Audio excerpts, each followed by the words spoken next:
আসসালামু আলাইকুম। আজকে আমরা পরিসংখ্যান ভূগোলের আর একটা অঙ্ক করাবো। অঙ্কটা দেখুন, অধ্যায়টা হচ্ছে বিস্তার পরিমাপ। নিম্নের সারণী থেকে চতুর্থক ব্যবধান অঙ্ক নির্ণয় করো। নিম্নের সারণী থেকে চতুর্থক ব্যবধান অঙ্ক নির্ণয় করো। কিন্তু উপাত্তটা দেওয়া আছে আমাদের, দেখুন শ্রেণীর ব্যক্তি, এখানে শ্রেণীর ব্যক্তি সিআই ব্যবধান গণসংখ্যা এফ দ্বারা প্রকাশিত। তো এখানে আমাদের দেখুন এই একটা ডাটা উপাত্ত দেওয়া আছে। এখানে 15 থেকে 19, 20 থেকে 24, 25 থেকে 29, 30 থেকে 34, 35 থেকে 39, 40 থেকে 44, 45 থেকে 49। এখানে গণসংখ্যা দেওয়া আছে 7, 10, 15, 20, 17, 12, 9। তো আমরা এখানে সমাধান করে দেখাবো। এখন আমরা এই উপাত্ত থেকে একটা সারণী তৈরি করব। এই উপাত্ত থেকে একটা সারণী তৈরি করব। এই সারণীটি হচ্ছে চতুর্থক ব্যবধান অঙ্কের নির্ণয় সারণী। কিন্তু আমরা এখানে লিখিনি, একটু লিখে নেই।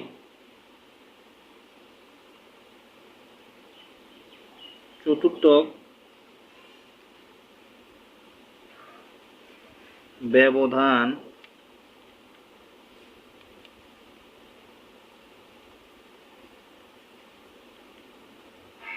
নির্ণয় সারণী। এটা হচ্ছে চতুর্থক ব্যবধান নির্ণয় সারণী। আমরা দেখুন এই যে শ্রেণীর ব্যক্তিগুলো তুলে নিয়েছি, ব্যবধানগুলো তুলে নিয়েছি, তারপরে যে গণসংখ্যা মানগুলো তুলে নিয়েছি, গণসংখ্যার মানগুলো তুলে নিয়েছি। এমুড়ো কর্মযোজিত গণসংখ্যা আমাদেরকে বের করতে হবে। সিএফ আমাদেরকে বের করতে হবে। কর্মযোজিত গণসংখ্যা আমরা বের করব। দেখুন গণসংখ্যার ঘর থেকে প্রথমে 7 দিলাম, তারপরে এই কানি বরাবরে যোগ করে আসবো আমরা। 7, 10 গণসংখ্যার কর্মযোজিত গণসংখ্যার ঘর থেকে গণসংখ্যার ঘর কানি বরাবর যোগ করবে। 7 আর 10 17, 17 আর 15 দেখুন 32, 32 আর 20, 32 আর 20 52, তারপরেতে 52 আর 17 69, তারপরেতে 69 আর 12 দেখুন 81, 81 আর 9 90। এটা আমাদের কর্মযোজিত গণসংখ্যা বের হলো। এটা হচ্ছে এন এর মান, দেখুন 90 নাম্বার, আমাদের গণসংখ্যার নাম্বার বের হয়েছে 90। তো আমরা জানি, দেখুন আমরা জানি সূত্রটা আমরা এখন ফলাবো। চতুর্থক ব্যবধানাঙ্ক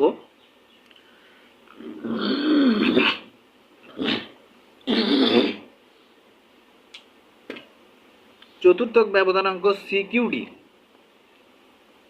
সিকিউডি সমান চতুর্থক ব্যবধানাঙ্ক সিকিউডি সমান দেখুন Q3 minus Q1, Q3 minus Q1 divided Q3 plus Q1 গুণন 100, গুণন কিন্তু 100, দেখুন গুণন 100। তা এই যে আমরা প্রথম সূত্রটা লিখে নিলাম, চতুর্থক ব্যবধানাঙ্কের সূত্রটা লিখে নিলাম। এখানে আবার দেখুন এই সূত্রটা করতে গেলে আমাদেরকে পরের কিছু আরও দুটা সূত্র মান আগে আমাদেরকে বের করে নিতে হবে। এই সূত্রটা করতে গেলে আমাদেরকে অঙ্কে এটা বের করতে বলছে, চতুর্থক ব্যবধান অঙ্ক, কিন্তু এটা করতে গেলে আমাদেরকে আরও দুটা সূত্রের মান বের করে নিতে হবে। এখানে প্রথম চতুর্থক আগে বের করতে হবে। এই যে Q1, এই যে দেখুন সূত্রে Q1 আছে, Q1 এটা প্রথম চতুর্থক। Q1 সমান L1 প্লাস দেখুন N ডিভাইডেড 4 মাইনাস FC গুণন FM গুণন C। এই সূত্র মাফিক আগে মানটা আমাদের বের করে নিতে হবে। তা আমরা এই সূত্র মাফিক মানটা বের করে নেই। চলুন ওপর পৃষ্ঠে দেখি, ওপর পৃষ্ঠে যায় দেখি। এই যে দেখুন ওপর পৃষ্ঠে আমরা আগে দেখুন মানটা বসাই। এখানে n/4 আমরা কিন্তু সূত্রে n/4 পেয়েছি। তা n এর মান কিন্তু আমাদের সারণীতে বের হয়েছে 90, দেখবেন নিচে 90 বের হয়েছে ডিভাইডেড 4। এই যে নিচে 4, আমরা যদি 90-কে 4 দিয়ে ভাগ দিই তাহলে দেখুন 22.5 চলে আসবে, 22.5 চলে আসবে, যা কর্মযোজিত গণসংখ্যা 32 এর মধ্যে আছে, যা কর্মযোজিত গণসংখ্যা এই 22.5 32 এর মধ্যে আছে এবং যা 25 থেকে 29 শ্রেণী বরাবরে, 25 থেকে 29 শ্রেণী বরাবরে। এই যে দেখুন 22.5 32 এর মধ্যে ক্রমযোজিত গণসংখ্যা 32 এর মধ্যে আছে কত শ্রেণী বরাবর, 25 থেকে 29 শ্রেণী বরাবর, আর এন এর মান এই যে 90। এই জিনিসটা এখানে বোঝানো হচ্ছে। তাহলে আমরা এখন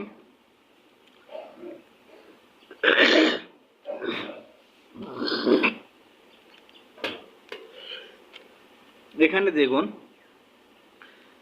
তাহলে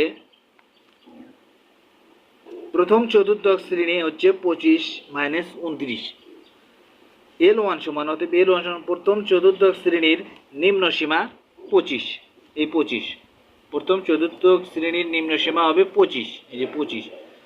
তারপরেতে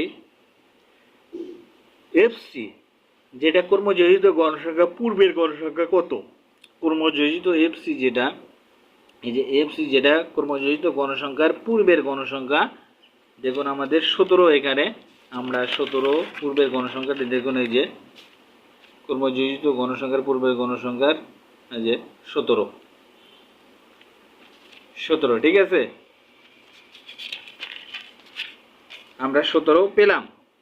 এফএম প্রথম চতুর্থক শ্রেণীর গণসংখ্যা, প্রথম চতুর্থক শ্রেণীর গণসংখ্যা আমাদের কত, 15, এই যে দেখুন 15 সর্বোচ্চ, এই 32 শ্রেণী বরাবরে 15 গণসংখ্যা, কত শ্রেণী বরাবর, 25 থেকে 29, 15। তারপর সিতে প্রথম চতুর্থক শ্রেণীর ব্যবধান, প্রথম চতুর্থক শ্রেণীর ব্যবধানটা হচ্ছে 5, দেখুন ব্যবধানটা এই যে 15 থেকে 19 ব্যবধান মাইনাস করে দেন 5 বেরোবে, 20 থেকে 24 মাইনাস করে দেন 5 বেরোবে।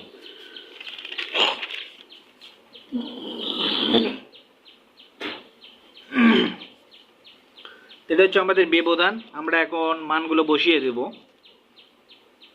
আমরা মানগুলো সূত্রে বসাই দেব। দেখুন 25 আমরা L1 এর মান আমরা 25 বসালাম এখানে। তারপরে এই যে দেখুন এন এর মান আমরা বসালাম এখানে, আমরা এন এর মান বের করে সরাসরি বসে দিলাম 22.5, এই যে 22.5 মাইনাস, তারপরেতে এই যে 17 এফসির মান, এখানে এফসির মান 17 আমরা বসাই দিলাম, 17 বসাই দিলাম। তারপরেতে গুণন এই যে শ্রেণীর ব্যবধান যেটা 5 আমরা সির মান বসে দিলাম।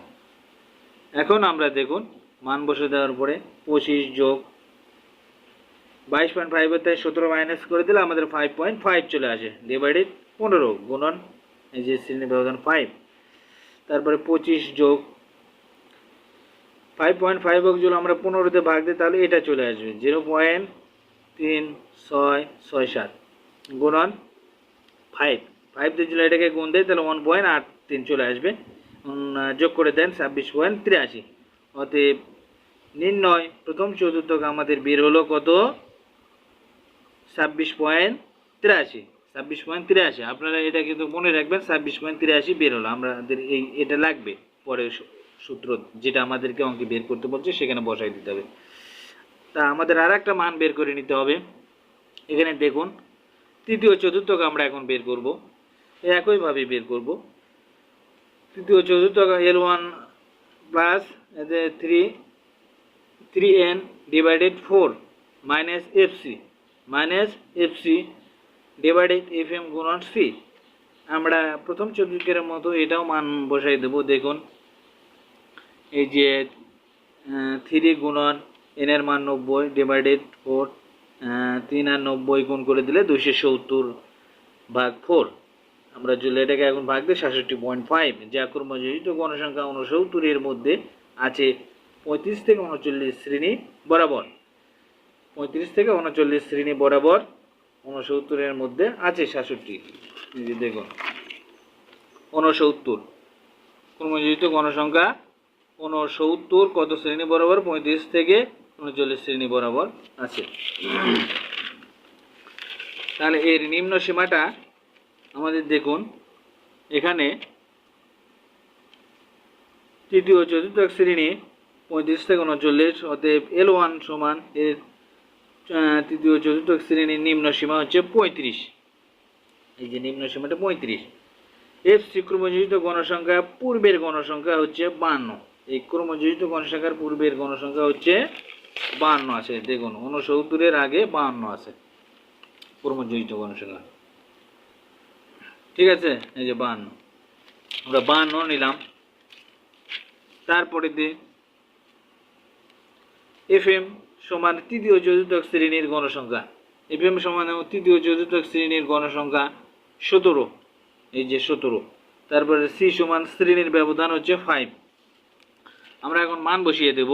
দেখুন মানটা বসিয়ে দেই সূত্র 35। L1 এর মান আমরা কত বের করেছি? এই যে দেখুন 35 আমরা বের করেছি, কিন্তু L1 এর মান আমরা কিন্তু 35 বের করেছি। তারপরে প্লাস 66.5 আমরা এখানে পেয়েছি। এন এর মান এই যে দেখুন n/4 এর মান আমরা 66.5 বের করেছি, মাইনাস এফসির মান আমরা 52 পেয়েছি। দেখুন এফসির মান আমরা এই যে গণসংখ্যার মান যেটা আমরা 52 বের করবো, যেহেতু গণসংখ্যা 52, এই যে 52 বসিয়ে দিলাম। ডিভাইডেড এফএম এর মান আমরা এফএম এর মান এই যে গণসংখ্যা আমরা 17 পেয়েছি, 17 বসিয়ে দিলাম, গুণন শ্রেণী ব্যবধান 5 বসিয়ে দিলাম। আমরা এখন এগুলো গুণ করে নেব, গুণ ভাগ করে নেব। দেখুন 35 যোগ আমরা যদি 66.5 এর ভিতর থেকে 52 বাদ দিয়ে দিই তাহলে 15.5 ডিভাইডেড সূত্র গুণন 5। 35 যোগ 15.5 কে 17 তে ভাগ দিলে আমাদের 0.91 চলে আসবে। দেখুন একটা ভাগ দিয়ে দেখাই, 15.5 ভাগ 17, তাহলে আমাদের দেখুন 0.91 অলরেডি চলে এসেছে। এই যে দেখুন 0.91 চলে এসেছে।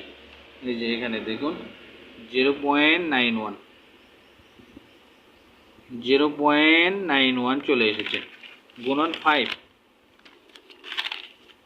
গুণন এখানে 5। তাহলে আমরা পরে এখন 35 গুণন এই যে 5 এর সঙ্গে এটা গুণ দিলে পরে আমাদের 4.59 চলে আসবে, 4.59 চলে আসবে। তো এখানে দেখুন এই যে এটা 35 যোগ 4.55 যোগ দিলে পরে আমাদের 39.55 বের হয়ে আসবে। অর্থাৎ নির্ণয় তৃতীয় চতুর্থক 39.55 আমরা পেলাম। এখানে পেলাম কিন্তু তৃতীয় চতুর্থক পেলাম 39.55, আবার এখানে কিন্তু প্রথম চতুর্থক পেলাম 26.83। এই যে দেখুন এই মানটা এখন বসিয়ে দেবো, এই দুটো মান, এই দুটো মানই আমাদের দরকার ছিল। তো আমরা এই যে দেখুন আমাদের অঙ্কে যেটা বের করতে বলছে সেটা আমরা এখন দেখাবো। মানগুলো চতুর্থক ব্যবধান অঙ্কের সূত্রে বসাই, মানগুলো চতুর্থক ব্যবধান অঙ্কের সূত্রে বসিয়ে দেব। এই যে সিকিউডি সমান, অর্থাৎ সিকিউডি সমান